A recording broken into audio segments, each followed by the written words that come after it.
So మనం చూసుకుంటే గతంలో ప్రతి ఆడదాని విజయం వెనుక ఒక మగాడు ఉన్నారు అని అంటూ ఉంటారు. సో ప్రతి మగాడి విజయం వెనక కూడా ఒక ఆడది ఉంటుంది.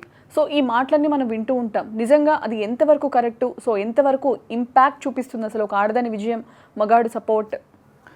సో సపోర్ట్ అనేది బోత్ జెండర్స్ నుంచి ఇట్ ఈస్ ఈక్వలీ ఇంపార్టెంట్ అండి. సో ఒక మ్యాన్ సక్సెస్ఫుల్ అవ్వాలి అని అంటే women support is very important, vice versa. Women successful అవ్వాలంటే మ్యాన్ కూడా చాలా ఇంపార్టెంట్. మోస్ట్లీ సేయింగ్లో మనం ఏం చూస్తూ ఉంటామనంటే behind every man success there is a women అనేది ఎక్కువగా వింటూ ఉంటాము. But we also have to understand that women successful అవ్వాలంటే మ్యాన్ యొక్క పాత్ర చాలా పెద్దది అనమాట ఇక్కడ ఇన్ దిస్ కేస్. ఎందుకు అనంటే we are in a society where women is mostly oppressed. ఇప్పుడు చేంజ్ అవుతుంది. సో ఇంతకు ముందు ఏంటంటే విమెన్ని చాలా తొక్కేసేవాళ్ళు, they to look down upon women. అలాంటిది ఇప్పుడు విమెన్ సక్సెస్ఫుల్ అవ్వాలి ఇలాంటి సొసైటీలో where it is still evolving, మొత్తంగా చేంజ్ అయిందని కూడా చెప్పడానికి లేదు. ఇప్పటికీ కూడా విమెన్ని తక్కువగా చూసే ఇలాంటి సొసైటీలో సక్సెస్ అవ్వాలి అంటే ఖచ్చితంగా ఒక మ్యాన్ హ్యాండ్ అనేది ఉంటుంది. That can be in the form of a father, it can be in the form of a friend, it can also be in a form of a husband. So in any form definitely ilanti support anedi chaala important. For example, like I can take the example of Sania Mirza andi. Sania Mirza is very successful in her life. Like she played tennis and ఆమె ఈ level of success వచ్చింది అని అంటే ఆమెకి first support వాళ్ళ father దగ్గర నుంచి వచ్చి ఉంటుంది. ఎందుకంటే she has come from a community where it is very strict community. అలాంటి కమ్యూనిటీలో తను ఆడే ఒక మన స్పోర్ట్ ఏదైతే ఉందో it demands how to wear some short clothes.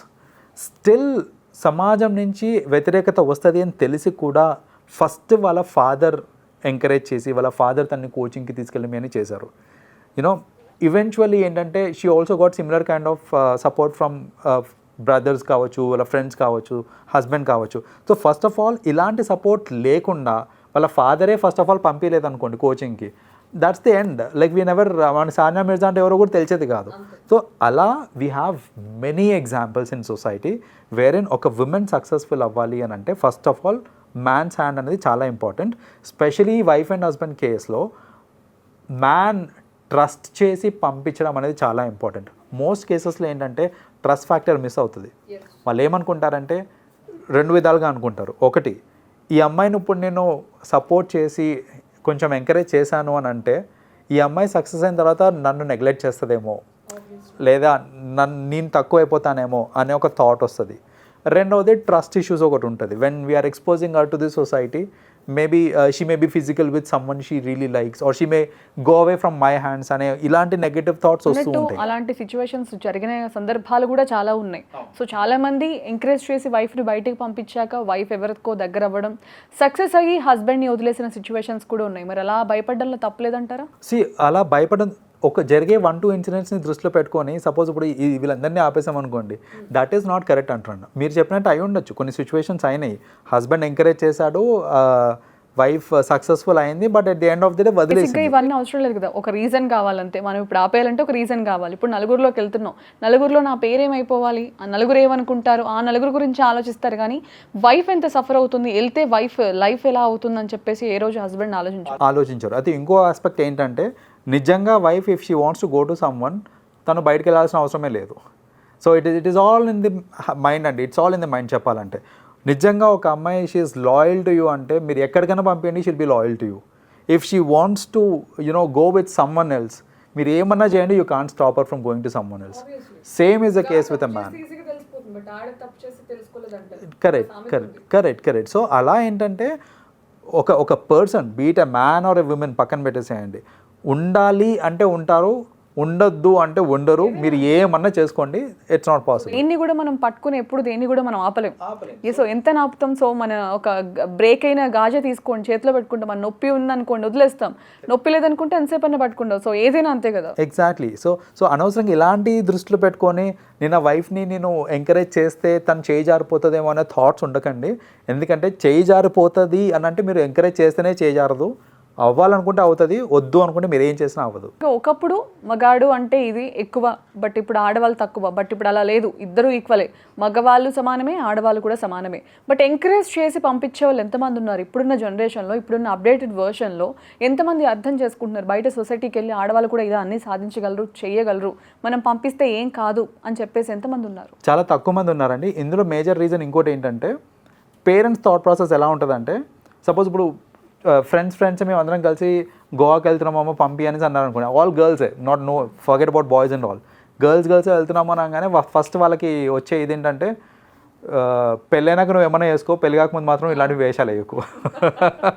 So this is the first input that they get from the parents. ఏంటి అంటే, నువ్వు ఏం చేసినా పెళ్లి తర్వాత చేయి, మీ ఆయన ఒప్పుకుంటే చెయ్యి. నేను జీన్స్ వేసుకుందాం అనుకున్నా, స్కర్ట్స్ వేసుకుందాం అనుకున్నా అంటే పెళ్ళికి ముందు నాట్ పాసిబుల్, పెళ్ళి తర్వాత మీ ఆయన ఇష్టం, ఆయన ఒప్పుకుంటే చేయి. అంటే సమ్వేర్ ఏంటంటే, women has to either depend on permission from father, mother or husband, in laws, వీళ్ళందరూ పర్మిషన్ ఇస్తేనే ఇది అవుతుంది అనే ఒక సొసైటీలో ఉన్నాం. కాబట్టి ఐ వుడ్ స్టిల్ సే మన అంత ఓపెన్ మైండెడ్ పీపుల్ ఇంకా లేరండి. ఒక అమ్మాయి సక్సెస్ఫుల్ అవ్వాలంటే ఖచ్చితంగా సపోర్ట్ కావాలి. Specially if she is married, husband support చాలా important. If she is not married, father support చాలా ఇంపార్టెంట్. వీళ్ళిద్దరు క్రూషియల్ రోల్ ప్లే చేస్తారండి. సో మరి ఇలా ఉన్నప్పుడు, ఇలాంటి సిచ్యువేషన్స్ ఫేస్ చేసినప్పుడు మరి సానియా మిర్జాలు ఎంతమంది వస్తారు బయటికి? ఆబ్వియస్లీ ఇట్లాంటివి మనకేంటంటే ఐకానిక్, వీళ్ళందరూ ఇంకా వన్స్ ఇన్ బ్లూ మూన్ వస్తూ ఉంటారు. అంటే ఇలాంటి సిచ్యువేషన్స్ ఫేస్ చేసినప్పుడే. సో బేసిక్గా మనం కింద విత్తనాలు భూమిలో వేస్తేనే ఒక మొక్క బయటకు రావాలంటేనే చాలా స్ట్రగుల్స్. ఎన్నో మొక్కలు చచ్చిపోతే ఏవో కొన్ని వస్తాయి మొలకలు. సో అలాగే ఇంతమంది బయటకు రావాలి, బయటకు వచ్చి సెటిల్ అవ్వాలి, ఒక ఇన్స్పిరేషన్ అవ్వాలి అంటే మన ఇంట్లో ఫస్ట్ ఆఫ్ ఆల్ మన ఇంట్లో సపోర్ట్ లేదు చాలా మందికి. సో ఒక మగాడి సక్సెస్ అయినా సరే, ఒక ఆడదాని సక్సెస్ అయినా కూడా ప్రతిదీ కూడా ఫ్యామిలీ మీద డిపెండ్ అయ్యి ఉంది. సో మెయిన్ ఫ్యామిలీ అనేది చాలా ఇంపార్టెంట్ అండి. లైక్ ఫ్యామిలీ నుంచి సపోర్ట్ ఈజ్ వెరీ ఇంపార్టెంట్. అది మ్యాన్కి కానివ్వండి, విమెన్కి కానివ్వండి. బికాజ్ మ్యాన్ ఎంత కష్టపడ్డా విమెన్ నుంచి, వాళ్ళ వైఫ్ నుంచి కానీ, లేకపోతే వాళ్ళ మదర్ నుంచి కానీ, who ever it is, family నుంచి సపోర్ట్ లేదు అని అంటే దే కాంట్ సక్సీడ్ అండి.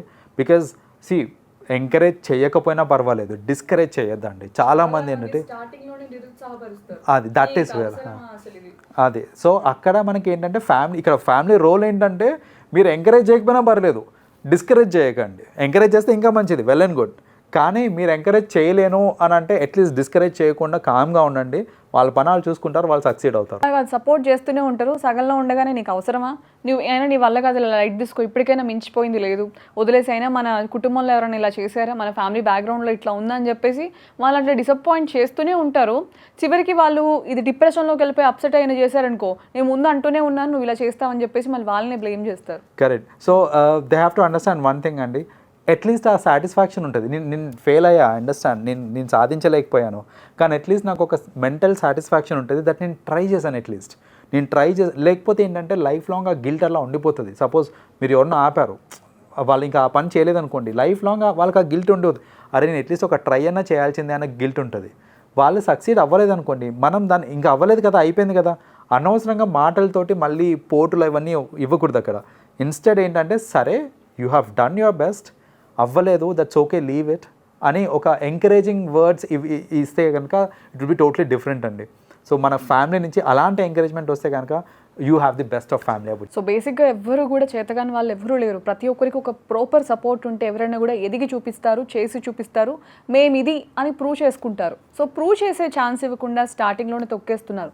సో సపోర్ట్ చేసే వాళ్ళు ఎంతమంది, ఫైనాన్షియల్గా కావచ్చు, ఒక మాట సపోర్ట్ కావచ్చు, సో అట్లీస్ట్ వేరే వాళ్ళకి ఇంట్రడ్యూస్ చేయడం కావచ్చు, ఎవరు కూడా ఏది చేయట్లేదు. సో ఎదిగే వాళ్ళని తొక్కేసే వాళ్ళే ఎక్కువ ఉన్నారు. సో ఎదిగిన వాళ్ళు అందుకే చాలా తక్కువ మంది ఉన్నారు, తొక్కేసి పక్కన కూర్చున్న వాళ్ళే చాలా ఎక్కువ మంది ఉన్నారు. సో దీన్ని ఏ విధంగా చూడొచ్చు అంటారు? సో ఎటువంటి సపోర్ట్ వాళ్ళకి ఇవ్వాలి ఇప్పటి నుంచి? So support from all types of support, whatever is needed ఇవ్వాలండి. సో ఫర్ ఎగ్జాంపుల్, ఇప్పుడు చాలామంది ఏమనుకుంటారంటే, ఇప్పుడు నేను I just pay the fees for whatever tutorials కావాలన్నా, ట్రైనింగ్ కావాలన్నా నేను ఫీ పే చేస్తాను, అంతవరకు నా సపోర్ట్ నేను ఇస్తున్నాను కదా అనుకుంటారు. ఫీ పే చేయడం is just a monetary support. అలా కాకుండా encouragement, like the moral support కానివ్వండి, లేకపోతే there are many things, like sometimes I'm low, I'm doubting myself, if I have the right support from who can tell me and show me that you can actually do it అనేసి, అలాంటి support ఉండడం చాలా important. One kind of support ఇచ్చేసి నా పని అయిపోయింది, నా responsibility అయిపోయింది అని అంటే it's not going to work out అనమాట. యాజ్ మచ్ యాజ్ పాసిబుల్ ఎలాంటి వేస్లో మీరు సపోర్ట్ చేయగలుగుతారో అన్ని వేస్లో సపోర్ట్ చేయడానికి ట్రై చేస్తే డెఫినెట్గా పీపుల్ కెన్ బీ సక్సెస్ఫుల్. ఇప్పుడున్న సక్సెస్ఫుల్ వరల్డ్లో ఇప్పుడున్న అప్డేటెడ్ వర్షన్లో ఇద్దరు ఈక్వలే, మగ లేదు ఆడ లేదు, ఇద్దరు సమానంగా ఎర్న్ చేస్తున్నారు, సమానంగా సొసైటీలో తిరుగుతున్నారు, ఇద్దరికి సమానమైన పేర్లు ఉన్నాయి. అయినా కూడా స్టిల్ ఇప్పటికీ కూడా డిఫరెన్సెస్ చూపిస్తున్నారు, ఆడవాళ్ళు తక్కువ మగవాళ్ళు ఎక్కువ, మగవాళ్ళు తక్కువ ఆడవాళ్ళు ఎక్కువ అని చెప్పేసి. సో అటువంటి వారికి ఏం చెప్తారు మీరు? వన్ థింగ్ అండి, differences when it comes to differences you can see some physical differences and certain emotional differences ఉంటాయి తప్ప లార్జ్లీ చూసుకుంటే కేపబిలిటీస్ వైజ్ చూసుకున్నా ఏది చూసుకున్నా కూడా I have scene that they perform equally. కొన్ని ఎగ్జాంపుల్స్ కూడా ఉన్నాయి. అంటే మనకి ఎందుకు ఈ డిఫరెన్షియేషన్ వస్తుంది అని అంటే కొన్ని చూసుకుంటే కొన్ని ప్రొఫెషన్స్ అమ్మాయిలకే అని పెట్టేస్తున్నారు, కొన్ని ప్రొఫెషన్స్ అబ్బాయిలకే అని పెట్టేస్తున్నారు. అలా కాదు, they can equally perform. For example ఇప్పుడు కుకింగ్ గురించి చూసుకుందామండి.